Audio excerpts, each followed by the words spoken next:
Welcome to Checks and Balances. My name is James Blair. I am joined by Ilse Wolfe today, who is not Michael Vincent.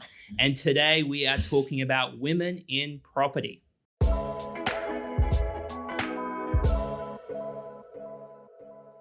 Cool. Okay, so Ilse, it's a very big subject and one where there's probably a few female financial influencers that I've got a lot of respect for and are doing some really good work. When it comes to women's financial literacy and knowledge, we've come into it's been a spotlight in the last few years. Why do you think that is? I think that there is more of a social change towards, first of all, Kiwis were a really independent, forward-thinking bunch, right? So, and as women, as a country, there has been more freedom to explore and become independent, whether you're female or male.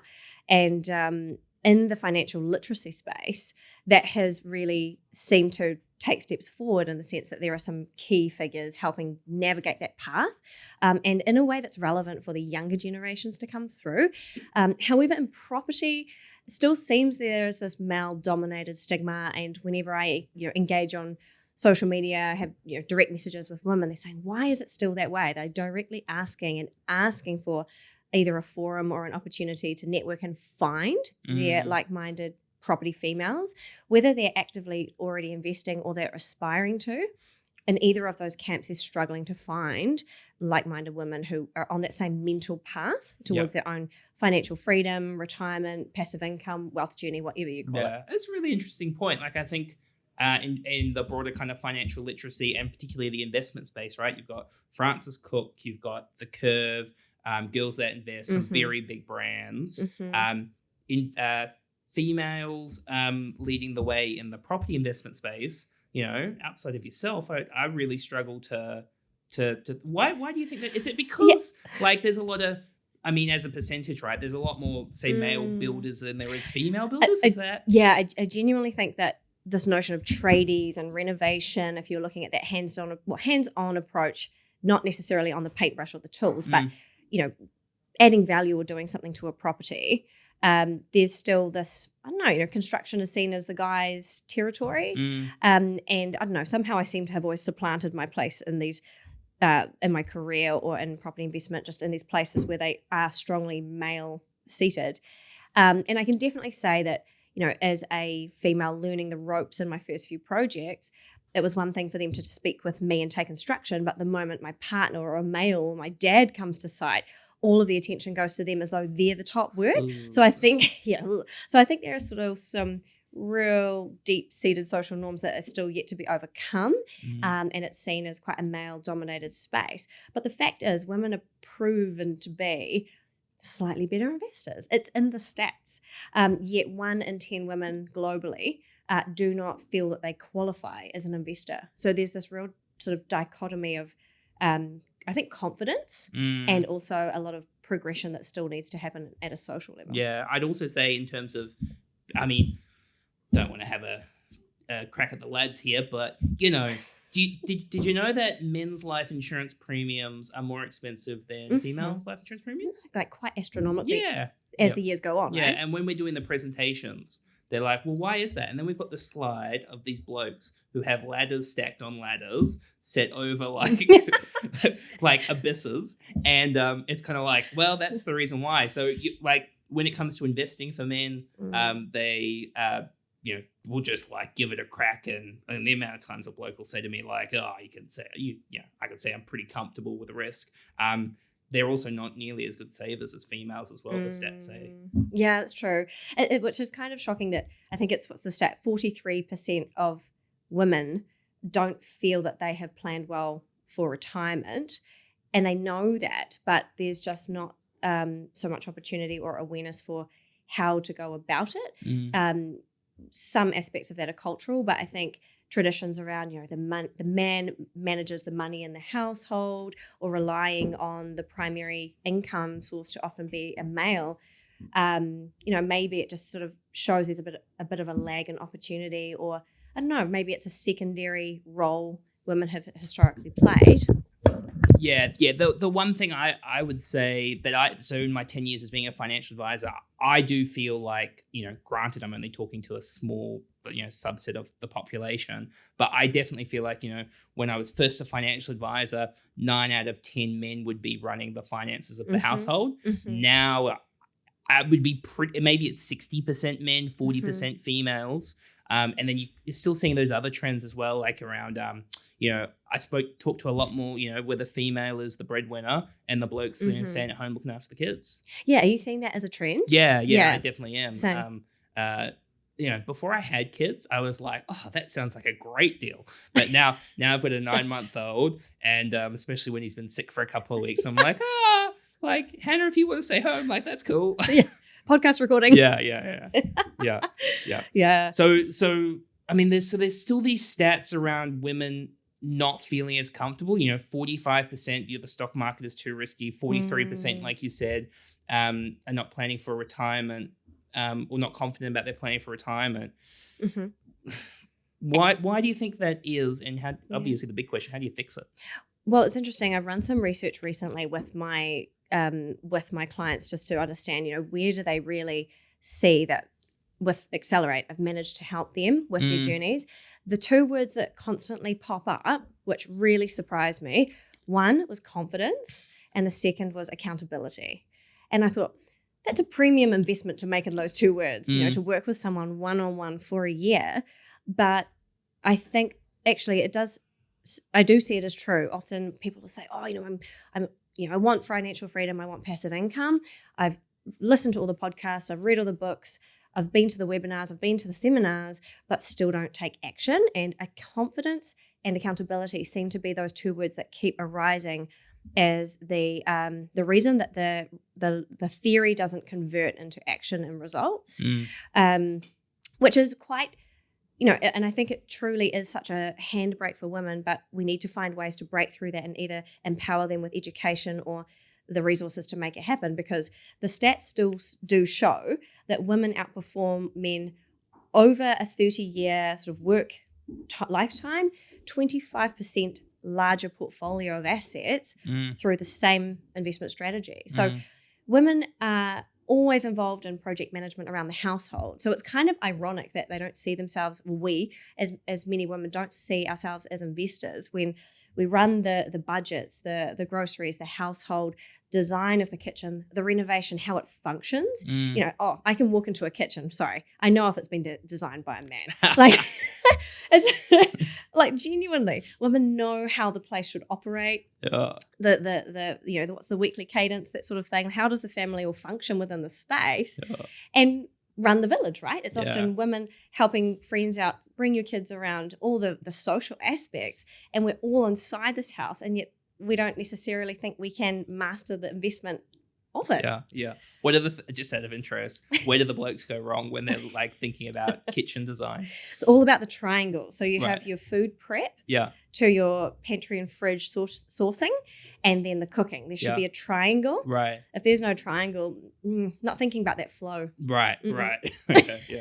And this is probably, this is relatively obvious, and doesn't reflect my kind of views, but I'm still going to ask you the question: is why is it important that women are learning to grow their wealth? Like, why is this something that, you mentioned these stats where there's big gaps. Why is it important to fix it? Well, being dependent on someone else, whether that's a husband, a partner, or just anyone else, it compromises your independence and your ability to own your future.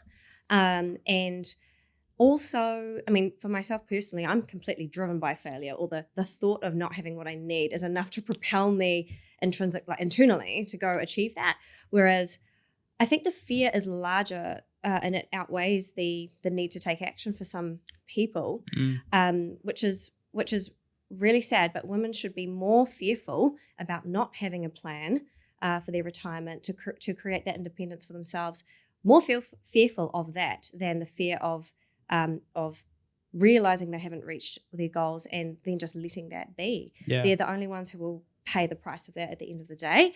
Unfortunately, you see stats of divorce is on the increase. Even at mid 30-year-old age group, I met with many investors where that with kids or without, husbands and wives separating, and quite often the case of kids are involved that female has not been able to restore her child income for obvious reasons, and from moving forward as a solo mum, the horizon is far more uncertain, and so having that independence and having a means to top up the pay gap through an investment, some sort of asset class, will help them regain that independence and move forward. So it's so important. Yeah, and then as you mentioned, not just the impact of trying to get their income back up, but the amount of hours that they can work. Exactly. So maybe they're not in a position that they can work it full time. The time off work, the impact to their Kiwisaver. A lot of stats around how males' Kiwisaver balances are higher than females' Kiwisaver balances because of the time they spent away from work. Exactly. Yeah. I mean, if you're as a female, if you're going to, I think, sit there and question the friend group that you have. Not saying you should break up with all your friends necessarily, but sit there and think, what are those conversations about? Either it's sort of a bit of a cliche, but I genuinely agree with it. And I know Sim from Girls That Invest uses the same adage as well. You want to be the dumbest one in the conversation, to absorb that value, always give back, find something you can reciprocate with. That's super important. But you need to be growing your mental capacity, have conversations about your future rather than designer handbags and how much you love their top. Like, honestly, that is not getting you anywhere, and it might sound like a not such a nice thing to say, but if those are the conversations that are being had, they're not going to necessarily get you to where you say you want to be. I love that. I really, really appreciate, and it's the same with kind of, I don't know, blokes, if they're just hanging around talking about Joe Rogan podcast, UFC and cars. Like, you're not, how is that helping you get ahead? But I really like that comment. So coming back to the property piece, so the two big ones was accountability and around action. So when you're talking to female property investors, you mentioned like they've done their research. Are you finding when you're talking to female investors, they have spent some time trying to understand, but they're just lacking that action piece, or is there the piece around it's still a bit of a black hole? Yeah, so they acknowledge that they need to take action, but I think in property there are so many different strategies and there's a wealth of information that I can see that if you haven't already taken step and set out to learn on your feet in a particular strategy, it would be really difficult to decide which one is the correct one. And so that kind of just inertia or being stunned in your tracks could be quite real, I imagine, for a lot of people. And you have, all of the government incentives, then the different strategies, different businesses are selling. It could be really difficult to decipher. And so I think even before the action, it's working out what is that next step. Not everyone knows, hey, I'll go get a lending approval or talk to a broker to find out what I can lend. And those fundamentals, those building blocks towards buying a property, we probably take for granted when we're so deep in it ourselves. Definitely. But it's what to, where to from here to get started. So there's probably a first step of being available to provide the education, having the door open so that women feel comfortable enough to make those inquiries for a quick chat, giving them a guideline, which I'm always happy to say, look, this is the path I got started on, and here's some steps you can take. You need to talk to a financial advisor, get a lending assessment done so you know where you're at and where you want to get to and how that's possible. Yep. It's even worthwhile if they're not in the position to invest. It's more a case of that first assessment of, I know I want to buy property, I know I'm not ready, but who is someone who can show me the steps I need to take to be in that position? That in itself is super empowering. Yeah. Coming from, I know I need to do it and I don't know where to start. So it's probably, within the industry, a responsibility to help people bridge that gap. Yeah, and that's relevant whether you're male, female, otherwise blue, pink, yellow. Like, you need to know, what the steps are to achieve what you want to achieve, right? And if you have, we talk about it all the time, if you have this big scary goal that you have and you have no idea how you're going to get there, you're going to get kind of overwhelmed, not sure what to do. And it's just about, what's the smallest first little step I can take forward. And like you said, that's all around, the education and breaking it down for somebody. Yeah. And also it's not about you need to learn everything, carry it on your own shoulders to implement and build a portfolio. It's more about being resourceful, asking the questions and seeking out the right people. Like information is one aspect, but having your right advisory or, consultant team, broker, whether you have a property investment coach or you work directly with a bank and you're just working out project by project how to move forward, all fine. It's about being resourceful, leveraging people to surround yourself with the expertise rather than take the approach of think you need to know it all. It's just as much a case of stick to your lane and what you want to learn and be an expert at. Like, for example, I will never property manage my own properties because to learn the tenancies, RTA, tenancy law, I would have to work that full time to not, trip myself up. I don't want to end up in hot water and liable for $100,000 fee. That's what the tribunal can clip you with if you don't act within the act. So it's actually more of a sense of work out the areas of expertise that are really not part of your core focus and just focus on that. And the other big piece is time, right? Like you deciding you're not going to manage your own properties doesn't mean that you couldn't learn to manage your own properties, but you're deciding your time is better, focused in other areas and with family and or finding the opportunity, learning the numbers, passing that on to the build team, letting, delegate, let people do the work for you. That's what property's all about. Yeah, 100%. It's like leverage other people's money, other people's time, know what you want to learn and go for it. Yeah, cool. And then coming back to you being happy to share your own story, I'm hoping you're not telling people to go and get a $5,000 car loan as a first tip. Oh, you remember that? I do.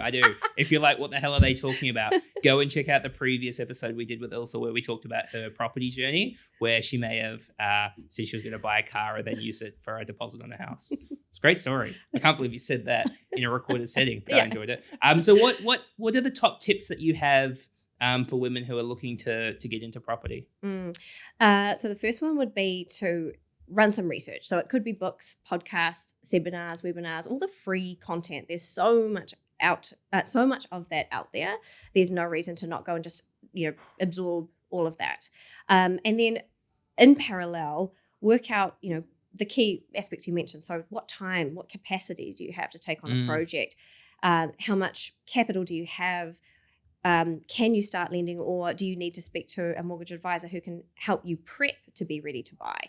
Kind of work out what you have in terms of resource and time, marry that up to what appeals to you, what attracts you. Is it, hey, I don't want to be hands-on at all. I want a turnkey new build off the plans, brand new, no maintenance. Or is it that, hey, actually I'm short of time to get back on track for my retirement goal. I need to buy some properties, I need to renovate, I need to, boost my passive income and get some really great performers in my team so that I'm more financially independent. It's marrying up the strategy to what you want to achieve and then taking action in a calculated way, taking some risk and learning along the way as you take action, because you cannot learn it all on paper. Yeah, and if you're going like the kind of new build, more passive approach, that's pretty straightforward. But when you're starting to play in your space, where we're looking to add value, that's where the team and the support becomes even more important, because if you get it wrong, you can get it really wrong. Yeah, that's right. So having enough technical base knowledge. And so for me personally, that was getting hands-on in the first couple of renovations, so that those specialist conversations with the electrician or the builder, they weren't able to talk over me. Not that they all necessarily would, but it was so important that I could talk their talk, understand what, treated ply was versus jib, to understand what they were doing, the right way, the wrong way, and then be able to step back, work out that my skill was in working out the numbers, the deals, deciding if a property was good enough to put in my portfolio, and if not, move on to the next one. I don't get involved in any of the renovations work, but having that base knowledge helps me know if something's being done in my favor or not. Okay, and there's two different ways we can learn, right? We can talk about theory, or we can follow from other people and what they've done. Have you got an example of somebody you've worked with where a female investor who was maybe unsure, you've came and put like a plan in place for them and helped them take action? Yeah, actually, Jess, who I worked with, is just a really strong example in my mind. I always think about, go back 12 months into mid-2022, property market was, soft to decline. Jess had previously thought she had this one rental property. It was a townhouse out in Stonefields in Auckland, worth $1.5 million, $800 a week in rent. And she, genuinely felt good, hey, I've got this investment property. This is adding to my future. And then the more she educated herself with podcasts like such as your own, she actually decided, oh, this is not as great as I thought it was. She came to have a chat with me and I said, look, I can't tell you to sell that property, but I definitely can see that if you did, we could absolutely smash that with a better property that is going to deliver you instant passive income, which was actually her goal. And what she realized was it was quite confronting for her to admit that she had this asset that she was scared to have to sell in a declining market, but she knew it wasn't actually delivering her the passive income that she went into it for. So once she had sold that property, what she ended up replacing it with was we identified that with less than the 1.5 million, in fact, less than $1 million, she swapped out that townhouse for 4 units that we cash flow hacked, renovated in Dunedin. And so what was $800 rent per week she was originally from the townhouse, she swapped that for $2,200 per week rent from these 4 units. Wow. So overcoming that risk or that concern about selling in a downward market, she went and took action and bought in the same market as the theory goes. And with the support from myself, she had the confidence in evaluating the numbers and how she could challenge herself to have a better performing property. Now, the result of this, and she told me recently, which absolutely blew my mind, was not only did that revalue after the renovation, so bought for $900,000, revalued for $1.61 million from a 10-week reno. What did you do? She pulled, well, basically 3 of the 4 units, she added a second bedroom to. So they were 4 one-bedroom units. They became 3 twos. But there's this interesting bylaw in Dunedin where, to make sure there's no slumlords. I used to live under a slum. Oh, yeah. That's another podcast episode. We'll follow up with that one. There's a maximum number of bedrooms per the size of the land. Basically, you can't have more than 1 bedroom per 45 square meters of the site. So going from 4 one-bedrooms, 3 of them we could turn into 2s, but that maxed out the size of the site for the number of bedrooms. So we left 1 as a 1-bedroom, which is why the actual, it's not quite 550 times 4, it's slightly less than that. But basically, what she did was, less around $200,000 of full renovation spend. So let's say, what's that, 1.1 million total. She had money left over from the sale of, this original property. She'd increased the value to 1.61. So she recycled out all of her deposit again. And the cash flow on this property is so strong that on principal and interest, it's paying itself down and Jess's home. Wow. So that was the kind of the before, taking the risk in a calculated, educated way and absolutely moving forward. How does that, like you mentioned she had the wrong price. As soon as you said 1.5 million Stonefield, I was like, what's she doing? But she was gone from like 100% doing the wrong thing to having is she based in Auckland as well? She was in transition from being in Auckland to then moving down south. Oh, okay. But like from being in Auckland to then going like very heavy in Dunedin, like that's a very big jump. Is that where you've like done the coaching and kind of helped her kind of? Yeah. So I think the other piece of that puzzle actually is the confidence, not only in having someone to support and say, yes, that's the right price to pay, that's the right amount to spend on the renovation and what to do, having the right people, the build team, property manager, planner if needed, I call them power teams, basically the experts on the ground. I help investors to invest remotely. And she even said to me, hey, look, I went to site 4 times. I flew down just to check it out. And you think about the net equity she made, which was nearly $500,000. She pretty much made 125 grand for every check-in. It was the most hands-off kind of renovation. And that was her first renovation. So she had full trust in, I guess, working with myself to make sure she was improving her situation. But she had full confidence in the team that they would deliver what she needed. Right.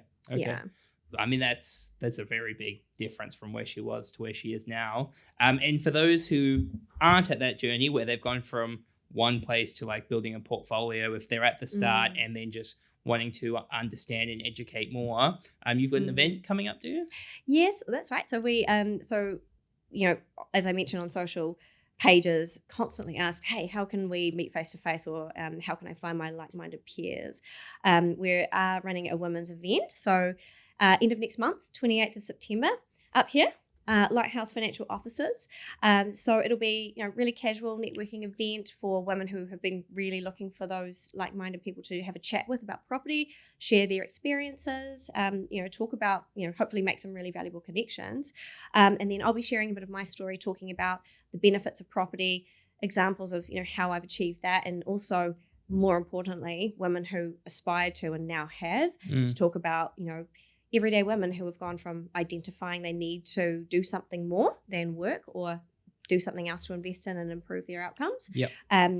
Basically provide some expertise in the room, share some stories, and if that resonates, we can have a chat afterwards as well. Cool. Okay. And I know the first question we're going to get asked, is it getting recorded? Because yes, it's going to be in Auckland. We'll work it out. We'll do a separate podcast talking about it or do something along those sort of lines.